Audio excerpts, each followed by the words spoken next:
दोस्तों, यह कहानी है बिहार के एक गांव की, जिसमें विजय नाम का लड़का रहा करता था। बचपन से ही पढ़ाई में होशियार, विजय अपने मम्मी पापा की आखिरी उम्मीद था। विजय के दादा ने अपने समय में बहुत कर्ज ले लिया था, जिसको चुकाने में पापा की पूरी जिंदगी मजदूरी में निकल गई। उनके पास थोड़ी सी जमीन थी जिससे उनका गुजरा हो रहा था। पापा की तबीयत मजदूरी करने से खराब रहती थी, पर पापा विजय को इस बात का एहसास नहीं होने देते थे।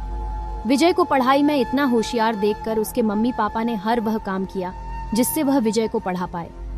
विजय की कॉलेज की पढ़ाई खत्म हो गई थी और वह एक छोटी सी नौकरी करने लगा, जिससे उसका खर्चा निकल जाता और साथ में वह कलेक्टर बनने की तैयारी भी कर रहा था। विजय अपने वक्त का एक मिनट भी फालतू नहीं गुजारता था। विजय ने पूरा समय पढ़ाई और नौकरी में ही लगा दिया। विजय के पापा को यह पता था कि वह कलेक्टर बनना चाहता है, इसलिए घर की हालत बहुत ज्यादा खराब होने पर भी उन्होंने विजय से कभी इस बात का जिक्र नहीं किया और न उसको अच्छी नौकरी करने के लिए कहा। लगातार 2 साल तक विजय पास नहीं हो पाया। उसके बाद भी उसके पिता ने अपना घर और जमीन गिरवी रखकर विजय को आईएएस की कोचिंग ज्वाइन करवाई और उसकी नौकरी भी छुड़वा दी और केवल पढ़ाई करने को कहा। विजय के पापा हमेशा उससे कहा करते, बेटा खेत और घर दोबारा आ जाएंगे, पर कलेक्टर दोबारा नहीं बन सकते।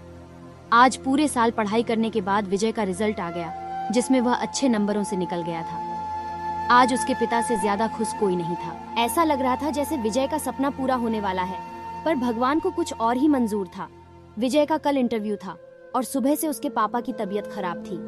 विजय के पापा उसकी माँ से बार बार कह रहे थे कि विजय को मत बताना, और उस दिन देर रात उनकी मौत हो गई। अब एक माँ जिसकी गोद में उसका पति गुजर गया और वह अपने दर्द को भुलाकर अपने बेटे की जिंदगी के बारे में सोच रही थी।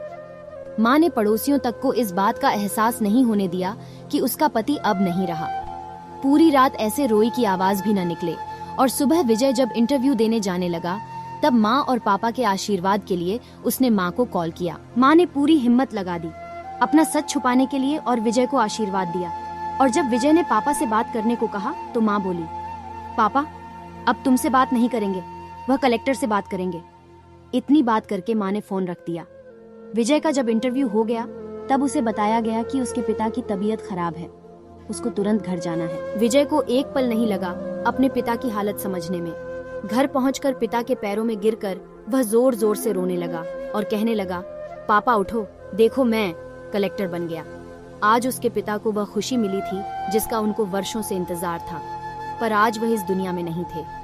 भगवान विजय के पिता की जिंदगी में सुख लिखना ही भूल गए थे। पहले वह अपने पिता के कर्ज में जिंदगी भर मजदूरी करते रहे और फिर बेटे के सपनों में फिर घर और जमीन गिरवी रखनी पड़ी। शिक्षा दोस्तों, इस कहानी से हमें यह शिक्षा मिलती है कि वक्त कितना भी खराब हो, हम उसे बदल जरूर सकते हैं। माँ और बाप के एहसानों को हम कभी नहीं उतार सकते हैं।